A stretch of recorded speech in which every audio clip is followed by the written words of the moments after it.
Hello everyone, and let's begin. Dakar Desert Rally is from Saber Interactive and coming out soon on the PlayStation, Xbox and PC versions.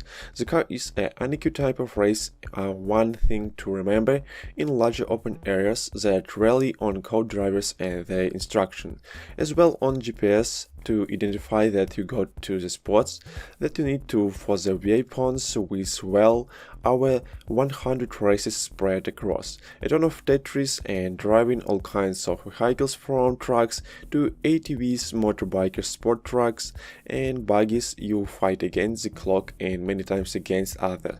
On your way to the podium, remember that the car is such a freaking raw race. When you win, you got handed a trophy that looks like a necromancer to remind you just how lucky you are to be alive. Well, the game still requires instantly fast reflexes depending on the vehicles. The car at times is more like chess moving and seeing other moves constantly, sometimes skipping a danger checkpoint and eating the momentary penalty because you know that there's a dangerous hiding rock in the grass right nearby. It's a fascinating style of racing and has always been one of my favorites, and the game probably has a ton of the content races unlock as you perform more of them and you get experience points. Some mods can unlock in the higher experience levels as well. At first you can choose two difficult, one that gives you visual alerts and shows you the route as well as where the next waypoint is. The other drops most of these visual reminders requiring you to pay more attention to co-pilot or your own map book, which you can find in this cockpit views of any of the vehicles. Races can be a couple waypoints or dozens of them, with tons of ways to get each one and to expand as you go up in level, learning a race and where the spots lets you experiment with taking lines that look out of the way but are not. However, the game is also filled with dangerous environments, so the spot that looks like a sure thing might hide a rock that sends you flying into the trees like a freaking missile. That's the spot of the car. That's the juice is the ability and flexibility that the driver can continuously demonstrate. The game's heavy on the endurance element as well, meaning damage is draped across many categories. Damage to the body, the suspension, electrical, mechanical, each can be repaired at waypoints. In trade for any money that you have got from races in the past, you can also go in and individually repair any small points that you want to do as well.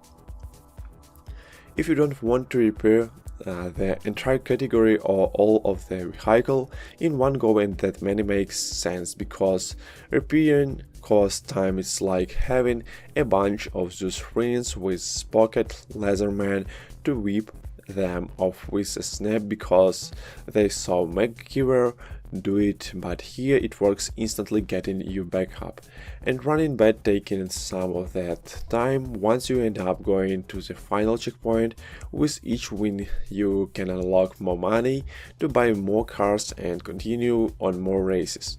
But I got a point something out there. The game builds itself as a simulation and true to the car of least tries to, but it's also got a great deal of arcade, and the way it deals some of this out is a little confusing. For example, when you start races in the lower difficulties, many races start with a bunch of people in the starting section and it is smashing into anyone and everyone with huge crashes at the start being the norm and not the exception, which is dramatically not like normal Dakar. At least it's starting.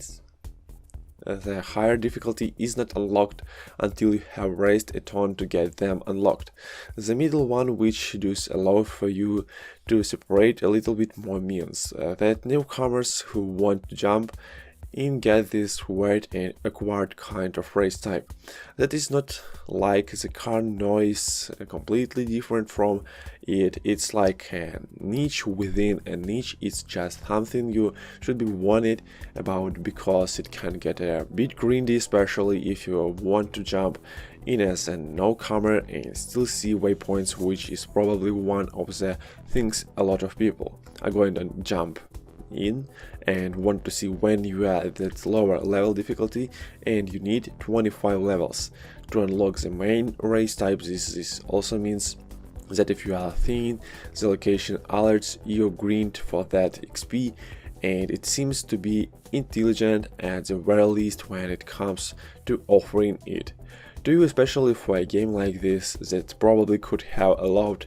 a little bit more situational awareness for your option to race and lower this. So thanks for watching, subscribe to my channel, goodbye.